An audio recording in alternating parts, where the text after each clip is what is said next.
सौराष्ट्रे सोमनाथम च श्रीशले मल्लिकार्जुनम उज्जयिन्या महाकाल मोड्डकारममलेश्वरम।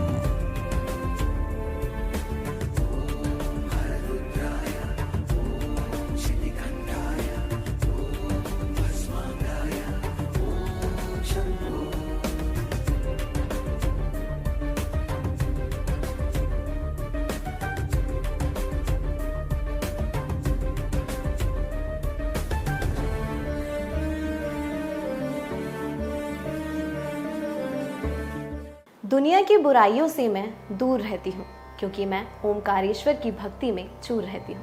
जी हाँ, 12 ज्योतिर्लिंगों में से एक ओमकारेश्वर का विश्व भर में अपना एक अलग स्थान है। कहते हैं पुराने समय में अमरेश्वर नाम से विख्यात इस ज्योतिर्लिंग के दर्शन मात्र से ही सारे तीर्थों को पूर्ण माना जाता है, अन्यथा तीर्थ यात्रा का फल अधूरा रह जाता है। तो चलिए आपको लेकर चलते हैं इस अलौकिक मंदिर की ओर और कराते हैं आपको इस दिव्य ज्योतिर्लिंग के दर्शन। ओमकारेश्वर का ये शिव मंदिर भारत के 12 ज्योतिर्लिंगों में से एक माना जाता है और यहाँ पर मां नर्मदा स्वयं ओम के आकार में बहती हैं और नर्मदा की अद्भुत धाराएं आपको मंत्रमुग्ध कर देती हैं। नर्मदा के उत्तरी तट पर ओमकार पर्वत पर एक द्वीप के रूप में ओमकारेश्वर अत्यंत ही पवित्र और सिद्ध स्थान है। हिंदुओं में सभी तीर्थों के दर्शन के पश्चात ओमकारेश्वर के दर्शन और पूजन का विशेष महत्व है।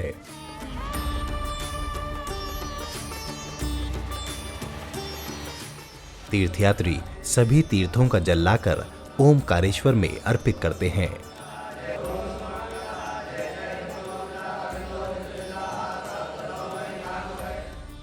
तभी सारे तीर्थ पूर्ण माने जाते हैं, अन्यथा वो अधूरे ही माने जाते हैं।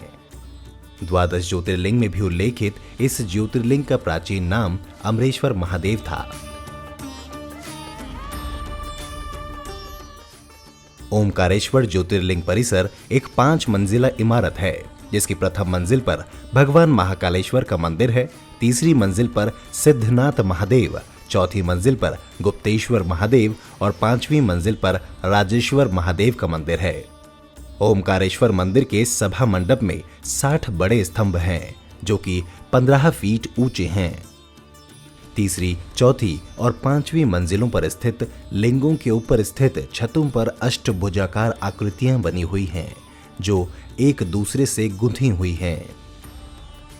द्वितीय तल पर स्थित महाकालेश्वर लिंग के ऊपर छत समतल न होकर शंक्वाकार में है और वहां अष्टभुजाकार आकृतियां भी नहीं हैं।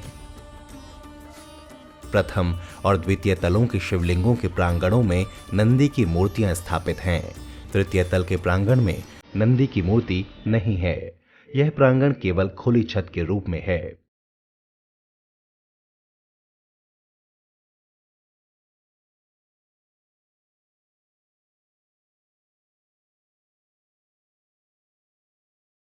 चतुर्थ एवं पंचम तलों के प्रांगण नहीं हैं, वो केवल ओमकारेश्वर मंदिर के शिखर में ही समाहित हैं।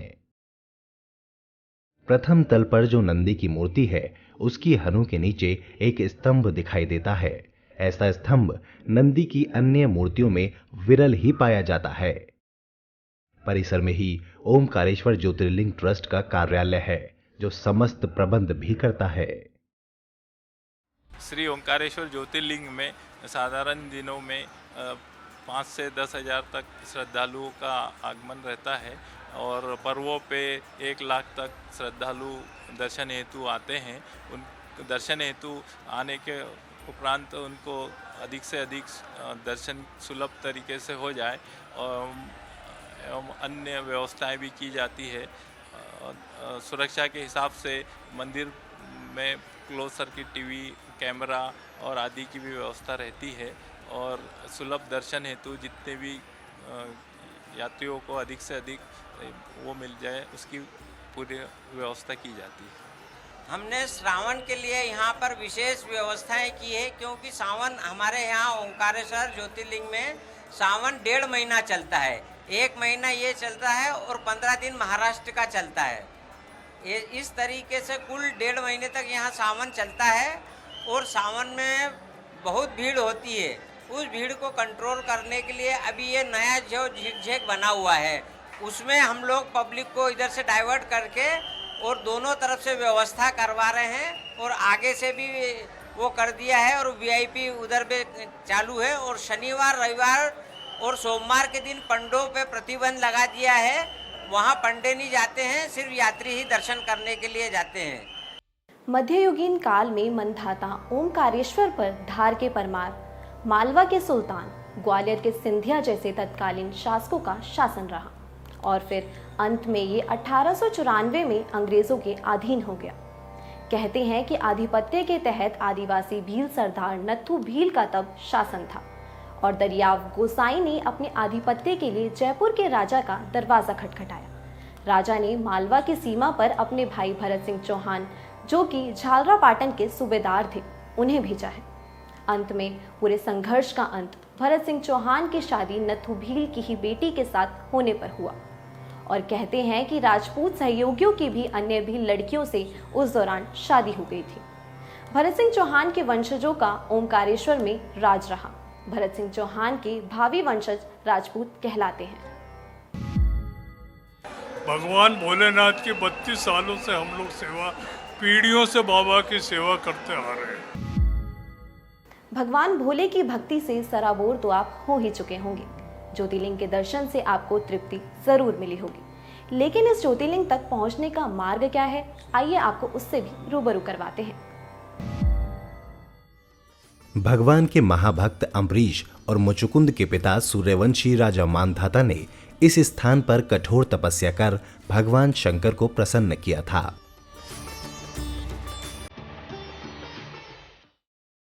उस महान पुरुष मानधाता के नाम पर ही इस पर्वत का नाम मानधाता पर्वत हो गया।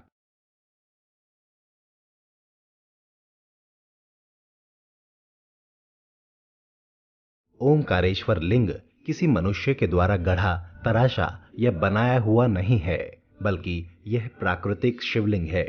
इसके चारों ओर हमेशा जल भरा रहता है। प्राय किसी मंदिर में लिंग की स्थापना गर्भगृह के मध्य में की जाती है और उसके ठीक ऊपर शिखर होता है, किंतु ये ओमकारेश्वर लिंग मंदिर के गुंबद के नीचे नहीं है। इसकी एक विशेषता ये भी है कि मंदिर के ऊपरी शिखर पर भगवान महाकालेश्वर की मूर्ति लगी है। कुछ लोगों की मान्यता है कि ये पर्वत ही ओमकार रूप है।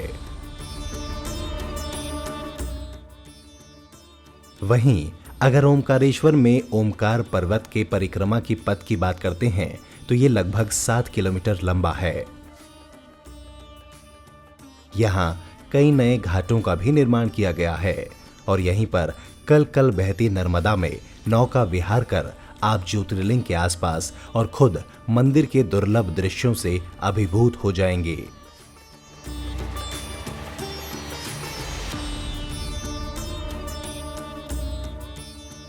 ज्योतिर्लिंग के दर्शन से पहले लोग नर्मदा नदी के पवित्र जल में स्नान कर पहले नर्मदा की शीतलता को आत्मसात करते हैं। कतारों में खड़े होकर हाथों में जलपात्र और बेलपत्र लिए मन में श्रद्धा और भगवान पर अटूट विश्वास के साथ ज्योतिर्लिंग पर जलाभिषेक के दृश्यों को देखकर आपका मन प्रसन्नता से प्रफुल्लित हो उठेगा। अनुज से आशीष तक हर कोई बस भगवान भोले की भक्ति में लीन रहता है और ज्योतिर्लिंग के दर्शन कर नर्मदा नदी का जल और बेलपत्र ज्योतिर्लिंग पर अर्पित कर अपनी मनोकामनाएं मांगता है। यूं तो इस ज्योतिर्लिंग पर भक्तों की कतारें हमेशा लगी रहती हैं, परंतु सावन मास में भी यहाँ की विशेष महत्वता है और इसी के चलते कांवड़िए भी यहाँ पर जलार्पण कर भगवान भोले का आशीर्वाद लेने आते हैं। और हम लोगों ने ओंकारेश्वर से जल मां नर्मदा जी में से जल भरा और हम सभी पूरे कांवड़िए अभी अपने उज्जैन जा रहे हैं महाकालेश्वर बाबा को दर्शन करने और उनको जल चढ़ाएंगे। और हमारे सभी दोस्त लोग हर साल जाते हैं, विगत 3-4 वर्षों से जा रहे हैं हम। हर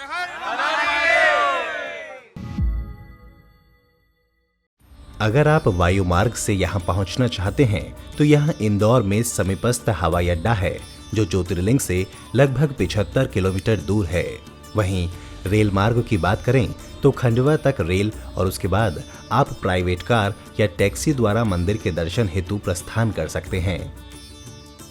वहीं ओमकारेश्वर अब एक विकसित पर्यटन केंद्र है जिसमें air conditioned room with room service restaurant के साथ उपलब्ध हैं। इसके अलावा धर्मशालाएं भी कई सुविधाओं के साथ उपलब्ध हैं। वहीं मंदिर प्रांगण में भी कई सारी अलग अलग प्रकार की दुकानें उपलब्ध हैं जिसमें प्रसाद से लेकर अन्य कई सामान भी उपलब्ध है। अद्भुत, अकाल्पनिक और अविश्वसनीय ज्योतिर्लिंग के मंत्र मुग्ध कर देने वाले दर्शन के अंत में आपसे सिर्फ यही कहना चाहेंगे कि भक्ति भाव और मन से की गई पूजा का फल बारंबार मिलता है और हमें उम्मीद है कि इस यात्रा से आपको आत्म तृप्ति जरूर हुई होगी। अगली बार फिर आपसे मुलाकात होगी किसी ऐसे ही दिव्य भवन या स्थान की मन मोह लेने वाली कहानी के साथ। नमस्कार।